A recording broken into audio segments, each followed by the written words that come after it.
Hi guys, welcome to another video from Overbite Gaming, and today we're taking a look at Dino Crisis 2. Now this is one I didn't play back in the day. I did play Dino Crisis 1, and they've been re-released on PC on Good Old Games. Basically can go up to 4K. It's been updated for Windows 10 and 11, and made to work properly with modern gamepads, so all good things. It's currently available. I think they're $8.99 each, or you can buy them as a pack for like £15 and some pennies. I was stupid, didn't see the pack and just bought them both separately. Oh well, what can you do? Because I have played Dino Crisis 1, albeit very long ago, so I don't remember a whole bunch about it, I did decide to give 2 a crack first. It's very different. This is probably coming to you guys that already know, and you're like, of course it is. So Dino Crisis 1 was more like Resident Evil, but you just didn't have the undead, you had dinosaurs instead. And it was dealing with third energy, this new form of energy that humankind created, and it was allowing time travel. And basically they were like importing dinosaurs from the past and stuff like that. At least that's how I remember it. I could be completely wrong because I've not replayed it yet. Dino Crisis 2 continues along the same lines in that there's a third energy experiment and a military base, a small town, and something else which I forget. A science facility, I think it was, is just put back into the past, and a big old bunch of prehistoric jungle has appeared in its place. So you playing Regina and the new guy Dylan, along with your colleague David. If you're interested, the TRT on the back, TR80 on the back of his jacket, it stands for Tactical Reconnaissance and Acquisition Team. So you're welcome. It was annoying me till I looked it up. So you guys go through in your big old hovercraft to try and find out what happened and save lives, basically. And what happened is, oh my god, it went to the past, it's full of dinosaurs. Now, no prizes for guessing that. Now, it's a lot more of an action game this time around. You can take the word survival out of the definition. It's more of a horror action game than a survival horror game, because ammo is really not a problem. You'll find yourself overflowing with ammo. This is facilitated by the fact that all the save points function as shops, and you can use points that you've built up to purchase weapons, increase weapon magazine size, or to just refill your weapons. You can buy tools and recovery items from there as well. Certain weapons you will be required to get certain elements, like poison spore pods. You're required to burn them with a flamethrower. So you buy a flamethrower and burn them. Duh. Both of the characters you switch between, which is Dylan and Regina, you don't play as David, although he is throughout the game helping you out. And they're very similar in what you might imagine. They do have their own weapon sets, like Regina starts with a pistol and a pair of SMGs, as well as a stun rod, I guess you'd say, like an electric stun rod. And Dylan starts with a shotgun and a machete. And there are certain weapons you can buy that are only applicable to one or the other as well. Now, the machete is used to cut through vines that are blocking off doorways, and the stun rod is to short out electric locks. So they can only go certain ways. So when you change sort of control between one and the other, you can open up different pathways, which is a nice way of doing it. The combat itself is pretty fast. There's a lot of it, and you will be doing it a lot. I mean, most screens will have like between 2 and 3 dinosaurs on it, and it has unfortunately retained tank controls from the previous game. In the previous game, it was very much more fitting because it was basically a Resident Evil clone. But in this one, where it's a lot more fast-paced and there's a lot more dinosaurs, I feel like it's the same complaint I have about Onimusha, in the fact that you still got the tank controls, even though they're really not ideal for that type of game. I would much prefer it if you could just turn around. You do have a quick 180 mapped to a face button, so they obviously realise how important it is, but it's still awkward, and they do cheap out on you with the old dinosaurs as well, because you will be forever being attacked from off screen. That happens a lot. You'll kill everything on the screen, move onto the next screen, and 2 dinosaurs will come up behind you that you know, where did they come from? Oh yes, hell. You do have some big set pieces. Your old mate the T-Rex is back. He's injured in the opening cinematic, resulting in the loss of an eye, so it gives him a bit more character, shall we say. But they also introduced the Giganotosaurus, which is well before Jurassic Park decided to do it. I don't even want to talk about Rebirth. I've lost all faith in Jurassic Park movies at this point. Yes. But anyway, let's ignore that and move on.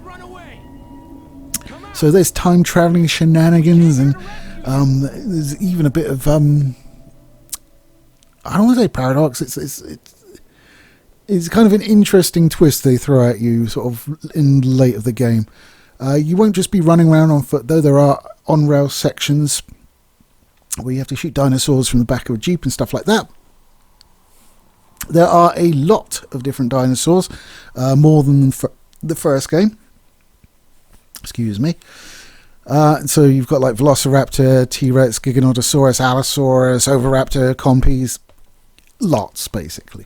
And you will find dino files about the place, and you pick them up and it will give you a little bit of information about each of the dinosaur species, and it will also tell you, it will give you hints basically about the best ways of beating them. And once you've collected them all and finished the game, you can do another run with unlimited ammo. Although, as I said, the ammo doesn't seem to be a problem for me. Although I'm not playing it on the hardest difficulty, of course, because it's me, and I'm rubbish. Yes. There are technically only 5 human characters. There are a few more, but they don't say anything, and you don't get to know their names or anything like that. And technically 2 of the characters are the same, so meh. Once you have completed the game, you will unlock a couple of extra gameplay modes, being Dino Colosseum and Dino Duel. Colosseum is like a horde mode sort of thing where you have to like kill progressively more difficult dinosaurs with a character with a set weapon. Stuff like that, and then you'll get like a trophy on how well you perform, stuff like that. The other one is Dino Duel, where you get to take control of a dinosaur and fight, sort of a la a fighting game. So it's actually quite packed. I mean, the game itself isn't that long. I would say 4 to 5 hours. If you know what you're doing, you can get through that without too much problems. If you know what you're doing, you can. I mean, I am guilty of just going the wrong way sometimes, and it happens. Even though it has a map, I still managed to go the wrong way, despite having checked the map and thinking I was going the right way. Thanks. As you can see, it has moved away from the 3D rendered backgrounds of the previous game, now onto the static images and camera angles of a more traditional Resident Evil experience. This obviously was good at the time because it allowed them to put more dinosaurs on screen and stuff like that. For the old ailing PlayStation, I think it had like 1 meg of memory or something back then, off the top of my head.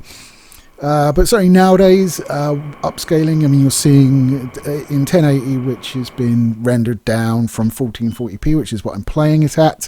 You can upscale to 4K, but my monitor doesn't have that high of a resolution option, so I don't bother, because it's dumb. As you can see, though, the backgrounds are very pixelated, and the actual 3D characters look a lot better than they do. It's nothing you could do without completely redoing the backgrounds. I understand it. You know, this is not a remake. It's a re-release with some compatibility tweaks and some extra resolution options. That's all it is. If you've played the first one, you'll be more than home here. I like it. It's very different than the first one, and certainly from the inspiration, which is obviously the Resident Evil series. But that kind of makes it stand out a little bit to me. I mean, it's not the best game I've ever played or anything like that, but certainly it's good. I just wish they'd updated the control system to just like a regular control system where you move and you moved. It would just make things so much easier than sort of retaining the tank control systems. And that's not shitting on tank controls, but like in games where you're surrounded by enemies and you need to get a gun on them pretty quick because they move fast, it's not ideal. It's good on stuff like Silent Hill or Resident Evil, shit like that, where the enemies generally aren't too mobile, and certainly for Onimusha it's like, ugh, why would you do that with a melee system? That makes no fucking sense. You really want more mobility than that offers with a melee system, in my opinion. But both Dino Crisis 2 and Onimusha are still good games. I would just prefer it if the control system was slightly different. In fact, I think I've got Onimusha, like a remake of it or something, and I think you can actually have like regular control in that. So I guess they did fix it eventually. But yes, Dino Crisis 2, as I said, it's available for, is it £8.99? It's like £9 or something. Or £15 for the 2. It's on Good Old Games, so go along there, sort yourself out. I've had no issues running Dino Crisis 2 at all. It's been all good, except there doesn't appear to be a way to exit the game outside of coming out and right clicking it and going close. I don't know if that was on the original Windows version or whether that's a hangover from the PlayStation version, but it is what it is. It's not particularly stressful or anything like that. It's still it's a sign of the times, isn't it? Anyway, guys, that's all for me for this week. I am working on the next game for review because I don't get to hang around in this line of work. Well, I say work. It's a passion project, isn't it, really? And that will be a relatively controversial one, so we'll see how I do with it. But I definitely need to put some more hours in. Yeah, I've definitely... It would have been a first impressions video if I tried to get it this week. Because it only came out like, was it Tuesday? I think it was Tuesday. Yeah, Tuesday. So, that's really not long enough time to play it properly. So I didn't want to do that because first impression videos, I would just have to make a review if I wanted, I guess. And then you got 2 videos on the same game, and they never do as well anyway. Not that many of my videos do particularly well, and the ones that do shock the hell out of me because I'm like, why did that do well? Never work it out. I think just some games have a bit more of a following than other games, and you get more people dropping by to have a look, which is fair enough. That's what I do, so I can't really complain, can I? Anyway, guys, that's it for me. Take it easy, and I'll catch you next time.